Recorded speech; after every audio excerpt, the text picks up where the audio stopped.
Allez, on est parti pour le tech. Donc l'histoire, c'est qu'on lave avec des produits. Donc je vais laver 2 fois en fait et rincer 2 fois. Donc on va laver 4 fois le pont. Comme là je viens de me faire une bagarre d'un peu plus d'1h30 avec la moisissure, mais je suis assez content du résultat. Il est vraiment propre le pont. Allez, c'est parti. Premier, 4 lavages de pont. Nom de nom, nom de nom, nom de nom. Et voilà ce que ça donne. Alors, c'est un peu fastidieux à faire, pour connaître les choses, mais je trouve ça extrêmement valorisant. Le tech, d'un seul coup, il reprend, c'est comme s'il reprenait vie. Voilà. Donc là, je vais aller manger gentiment, laisser entièrement sécher, pour ensuite passer à l'imprégnateur, qui finit la final touch du tech. Mais là je pense que je suis pas mal parti. Je trouve qu'il a vraiment une belle couleur. Sérieux? Vous avez jusqu'au pied? Sérieux? Bon, allez, on mange. Alors, je sais pas si ça va se voir à la vidéo, mais alors, mon tech, mes aïeux, mon tech, il est beau. Il est beau. Je pense que du coup faut des patins, ça c'est sûr, hein. Mais il est splendide, splendide. Regardez-moi un peu ça. Et le cockpit. Magnifique. Magnifique. Et alors le fin du fin, c'est les bois qui protègent la descente. Waouh. J'ai un peu mal. Parce que c'est grand quand même. Du coup, pour ça compenser, on va commencer à faire des travaux de bateau. Et je vous montre. Allez, on va commencer par ici. Ça c'est l'oreille de l'écoute de gilet. En fait, ça sert à modifier un peu l'inclinaison du point de tir. Et on va lui remettre les commandes. Ah, j'adore ce moment. Ça y est, il y a des boots à bord. On est en navigation ou presque.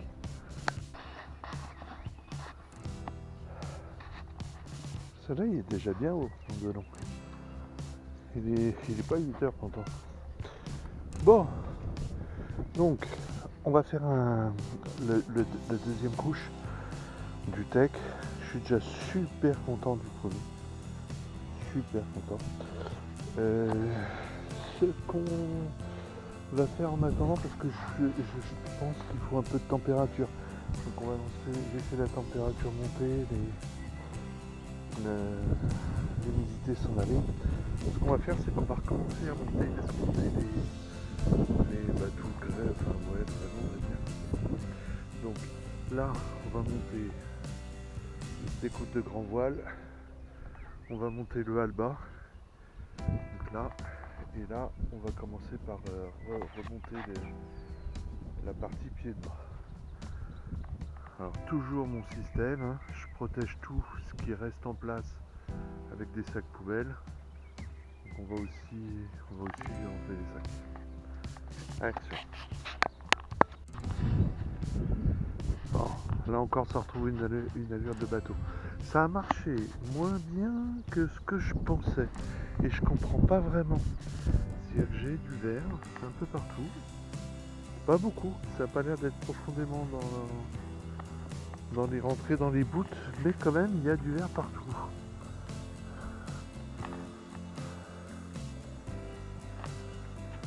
La balle aussi, mais pourtant tout était super étanche et les cordages ils sont super secs. Bon. Alors du coup on va être obligé de les mettre à plonger dans un mélange de lessive et d'adoucissant. Allez, c'est parti. Et ça manipule les bateaux comme de rien. Bon, bah pas top. Pas top, on était censé avoir du soleil. Pas super chaud, mais du soleil. Et oh là, là-bas il y a un grain qui est en train de tomber, quelque chose de terrible.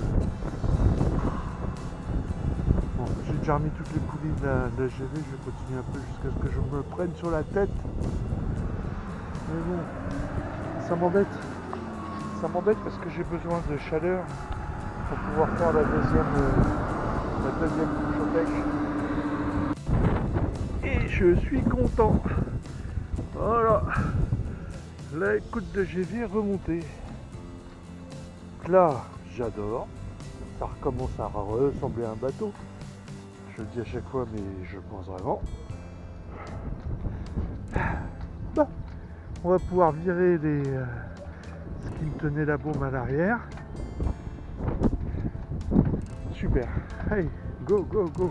Et le soleil revient. C'est bien. Ça va faire monter la température. Bon, moi je dis c'est comme ça qu'on fait des bêtises. Un taufinou à vendre. Il est beau. Ah, j'adore ce bateau. J'adore ce bateau.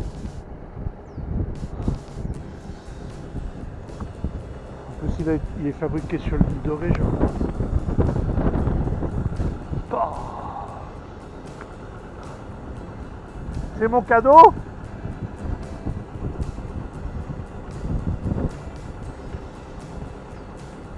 J'adore ces bateaux.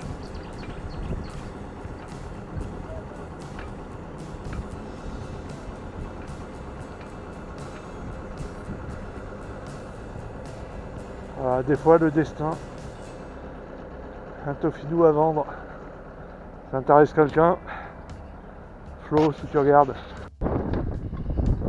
Et le Alba qui se retrouve en place. Là, je suis assez fier de celle-là parce que c'est la première sur laquelle j'ai fait une épissure. Et bon, bah, ça tient, ça fait 3 ans maintenant, 2 ans. Allez, le chemin de God de 2. On va pas tarder à avoir monté le piano du côté tribord. Les choses progressent gentiment. Regardez-moi ça. Ah. Toutes les commandes sont en place. Remonter les vagues. Donc j'ai tiré le bout de la bosse d'enrouleur. Tout ça. Juste un petit souci, la drisse de spi. Bon, je vais laisser le messager dans un temps. J'arrive pas à la repasser là. Donc comme j'ai pas envie de la coincer, je vais le dire comme ça.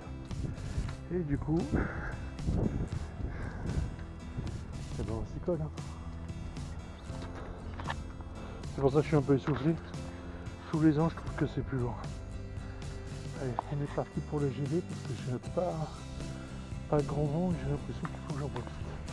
Bonjour.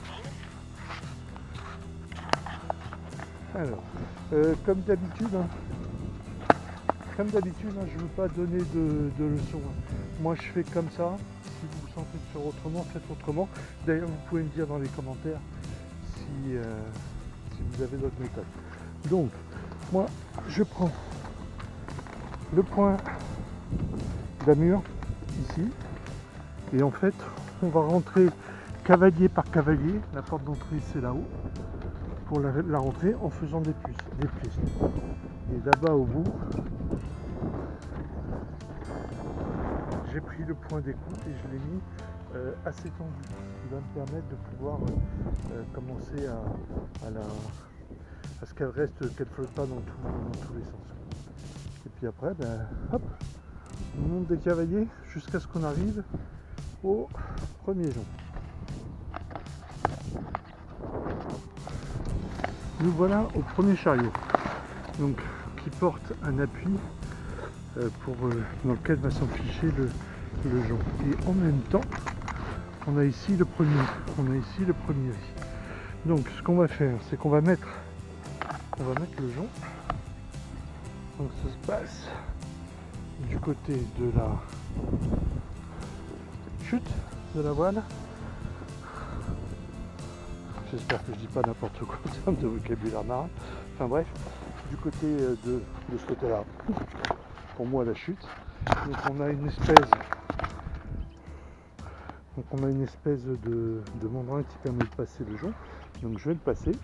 Et on retrouve là le trou du levier du riz 1 automatique à l'arrière. Donc on va le mettre en place.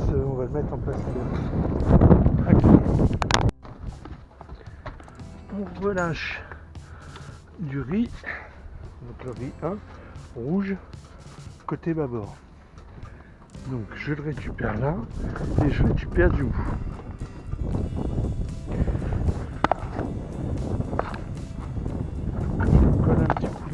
Je me colle un petit coup sur le pied au passage. C'est pas mal, ça fait un peu d'adrénaline. Hop, après du coup, je passe le riz dans l'œillet et on va nouer ça sur la baume. Alors là, je vais faire... il y a un nœud spécial à faire. Mais là, je vais bêtement faire un nœud de cabestan, je veux juste que ça tienne le temps que je monte. Allez. Et donc, côté mât, pareil, j'ai toujours défait la bosse de riz. Donc, je le récupère. Donc là, il y a une espèce de platine dans la baume qui bouge. Je vais récupérer du mou. Et en fait, je vais juste faire un nœud ici. Côté bâbord toujours de la voile. C'est parti. Et voilà, en faisant un nœud de chaise, il faudrait que je fasse la terminaison là. En faisant un nœud de chaise et le plus près de l'anneau. Parce qu'il n'y a pas trop de rame. Ce bout là, comme il est fixé à une platine, sa dimension est pile à celle qui fait quand on monte. Donc il faut faire attention à ne pas prendre de rame. Voilà. Allez, the show must go on. On refait pareil avec les anneaux dessus pour aller au deuxième. Et voilà, deuxième chariot. Donc on reprend la même manœuvre. Et je dois avoir, on va passer le jonc et on a l'œillet de riz qui est juste là. On va passer le riz aussi. On va mettre le riz aussi. Du coup, du côté tribord. Je sais pas si je vous avais montré d'ailleurs à l'occasion. En fait, les joncs, c'est ça. Bonjour. Je sais pas si je vous avais montré. En fait, les joncs, c'est ça. C'est une espèce de tige qui donne de la rigidité à la voile. Certains ont des lattes. Moi, j'ai ça à la place. Allez. Quand t'es là, c'est beaucoup plus facile quand même. Bon chariot. Allez.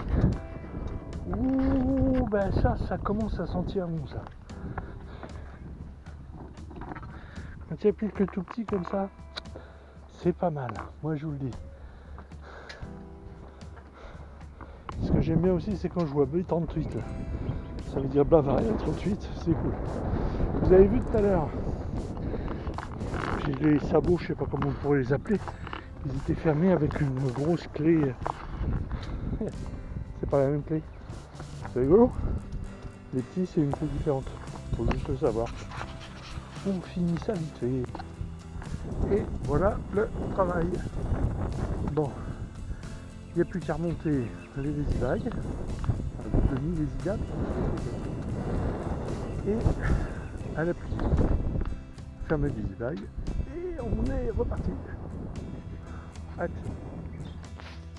Je sais pas si c'est bien, mais en attendant, moi je le fais. C'est-à-dire, quand ma grand voile est pliée, je mets ce que j'appelle une sécurité. C'est un bout qui est accroché au riz qui va prendre le point de brise, ce qui évite la voile de s'envoyer sur une rafale ou quoi. Je fais ça parce que quand je rentre dans les ports, je la plie pas avant, je la garde en sécurité. Et du coup, je veux pas qu'elle se renvoie pendant que je suis en train de manœuvrer. Et ben quand même une bonne journée. Oh. Une bonne journée. Mais quand je regarde, comment ça ressemble à un bateau ça? Sérieux? Bon, faut que je règle les e-bags, mais je le ferai demain, je suis vraiment trop bon.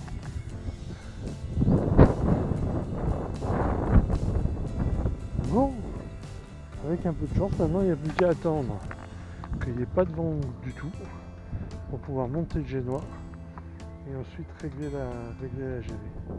Parce qu'il faut que je vérifie que tout se déroule bien quand on la hisse, et ça je peux pas le faire avec eux.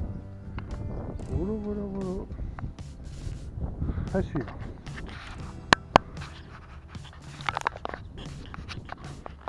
Et assez tôt, 7h, 7h15, pas 7h10. Pas un super temps, ça c'est sûr. Mais pas de vent du tout.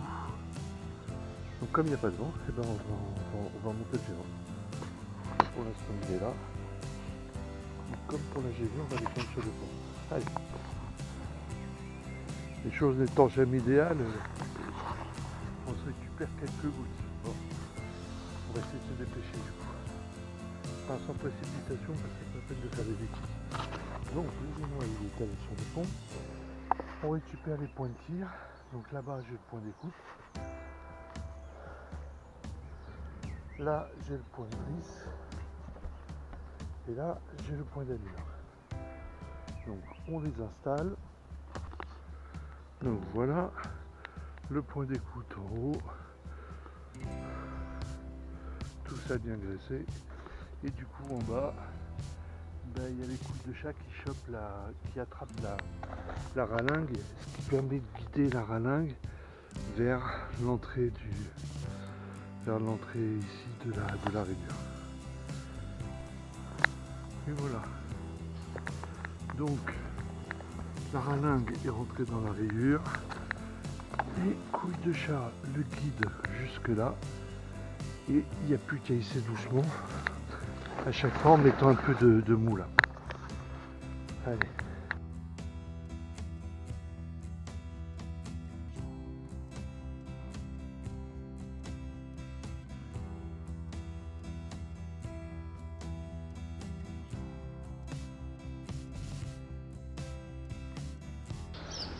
Et ouais, on n'est plus à Soubise, là maintenant on est revenu à Sillery et je suis en train de faire le montage des séquences vidéo avec un beau t-shirt. La caméra elle est tombée en panne, j'ai plus de batterie et du coup j'ai pas la fin de montage du génois. On enchaîne aussi sec avec le contrôle de la GV. Et en attendant, n'oubliez pas. Allez, je me suis fait avoir comme tous les ans, là ça coince. Ça coince parce que j'ai positionné le RI 2 à la place du RI 3, c'est carrément un RI tempête. Ça m'a trié aussi parce que enfin bon bref, je me suis fait avoir. Donc en fait ce qu'il faut faire, c'est qu'il faut démonter le RI 2 et le positionner à sa bonne place. C'est parti. C'est pour ça que j'essaye de monter toujours à vide. Mais là j'espère que ça va chauffer, le vent se met à lever. Ouh, les vies, nickel. Il y a un truc qui tire, parce que la balancine elle s'est... Mais bon, qu'est-ce qu'il peut me tirer la bourre? Ah, c'est le taquet qui est sur le nickel au point du pied là. Elle est toute belle, pas d'accro, rien. Bon, je la descends vite parce que je sens que ça commence à monter un peu le vent. Alors, on est parti sur la réalisation des portes de filière. Alors, je vais vous montrer d'abord. Mais en attendant dedans, le principe, c'est que les placards, j'en trouve un qui n'est pas démonté. Oh, je les ai tous démontés. Donc les placards, en fait, il y a un fond de placard normal. Donc en fait, il se démonte. Ce qui laisse accès à la coque et au pont. Et du coup, on peut travailler, si on peut, directement. J'arriverai jamais à le cadrer, bien sûr.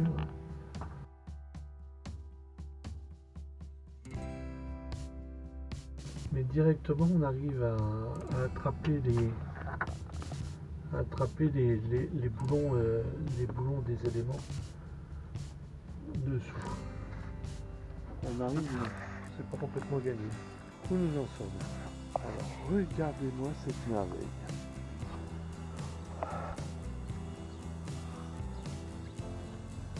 Et voilà, mes fameuses portes.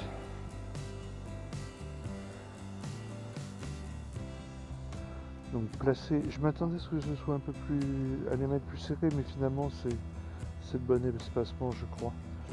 Du coup, juste en face du haubans, ce qui va nous permettre de monter bien des deux côtés. Des deux côtés. Voilà. Et voilà, fin du séjour. Bon, assez content. Donc là on voit que faut passer par là parce que entièrement tout rangé, tout propre, tout nickel. Alors j'ai fait complètement tout ce que je voulais. Tout a été fait. Les avoirs d'eau, de etc. Le seul souci, c'est le moteur où il faut la pompe à eau à changer. Et dehors, attention les yeux.